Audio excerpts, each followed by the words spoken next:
Alright fellas, this weekend coming up we have one of the biggest fights of the year with Anthony Joshua versus Daniel Dubois for Dubois' IBF World Heavyweight title at the sold out Wembley Stadium. In what is another Riyadh season card, we once again see the return of big time heavyweight boxing. For us the fans, of course we know Anthony Joshua, one of the most popular names in the sport. You know of his big wins and his losses, seeking to once again become a world champion, and this time he has ended up across the ring from Dynamite Daniel Dubois. Now if you aren't the biggest boxing fan or don't really pay attention to the heavyweight division, you may only know the name or have never even heard of Daniel Dubois. Yet today I'm here to answer the question of just how good is he? Will he put on a show that you should tune in for? And spoiler, I reckon this fight will be fireworks. But stay with me as we have a look at what makes him a worthy competitor to Joshua, while also having a look at what you can actually expect from the fight. So let's get right into it. You might look at this match and ask, why is this fight important? Well, in terms of heavyweight boxing fights, all of our attention of late has been drawn to the undisputed match between Fury and Usyk. Yet after that bout, because of mandatories, Usyk had to vacate one of his belts, and that IBF belt ended up in the hands of Dubois, as he was the interim champion and technically was elevated to full champ. So on paper, the winner of this bout hypothetically ends up in the seat for an undisputed match between the winner of Fury and Usyk 2. And that brings us back to the question, can Dubois defend his belt and secure this next position? Now Dubois is a British heavyweight who is one of the rising stars of the division. If you watch a lot of boxing, you might be like, he's been around for a while, what do you mean rising star? Well, Dubois has only just turned 27, and in a division with no real names under the age of 30, he is one of the younger rising stars. Known for his imposing physique, power and knockout ability, he originally made his name through an impressive streak of knockout victories. His first major title came in 2019 when he claimed the British heavyweight title against Nathan Gorman. In only his 16th professional fight, he would end up across the ring from Joe Joyce.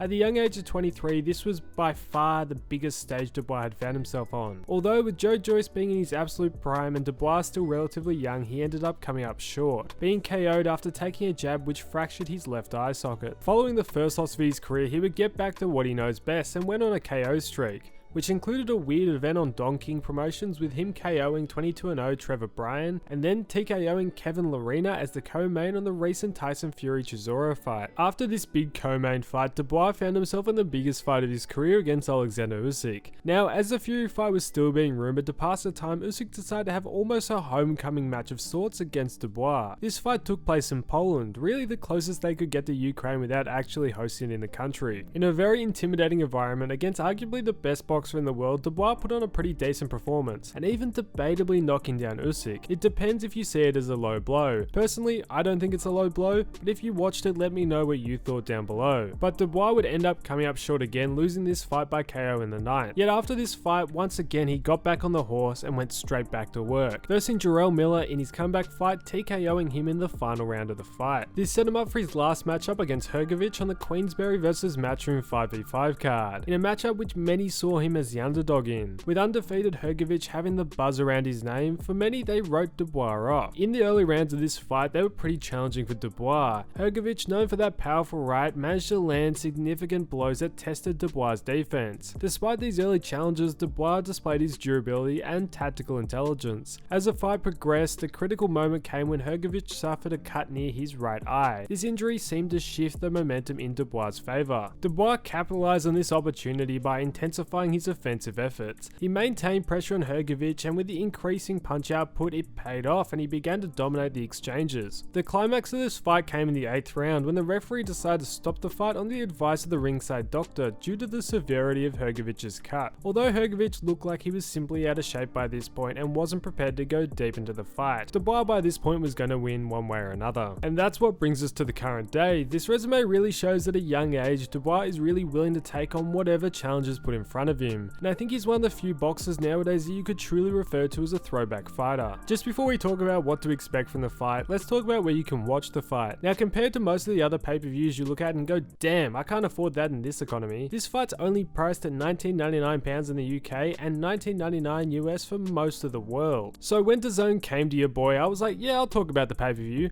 but my fella's got to get something extra.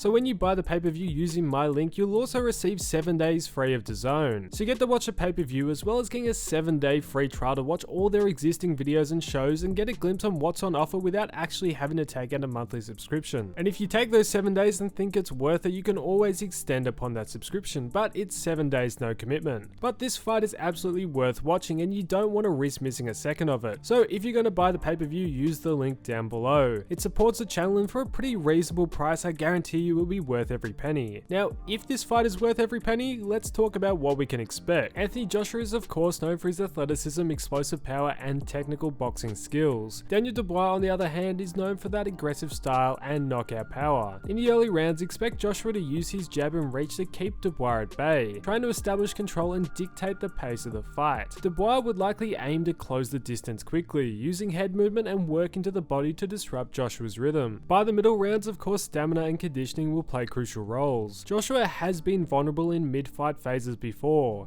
notably in his bouts against Andy Ruiz Jr. and Alexander Povetkin, before regaining his second wind. Dubois' stamina although hasn't been tested as much, and it'll be crucial here as he might look to increase his output in these rounds. If the fight extends into the later rounds, Joshua's experience in high-stake fights might give him an edge in handling the pressure and finding opportunities to exploit openings. Dubois has never gone to the championship rounds before, so it'll be new territory if he makes it there. Although with the knockout abilities of both fighters, I'd be surprised if it went the full distance. In a sentence, expect more tactical boxing from Joshua and more aggressive power punching from Dubois. For Joshua to win, as long as he establishes the jab, manages his stamina and utilizes his counter punching, it's a shutout for him. Yet if Dubois pushes the pressure, which Joshua really doesn't like, works the body and can take Joshua's power, and if he shows slight defensive improvement on his previous fight, he is a real chance. But now let me know who you think will win and what you think of both fighters down below. If you're going to buy the pay-per-view, remember to use my link DAZN.com/cloister. Yet if you enjoyed the video, please consider liking and subscribing, it does massively help the channel. Thanks for watching fellas, and I'll catch you in the next one.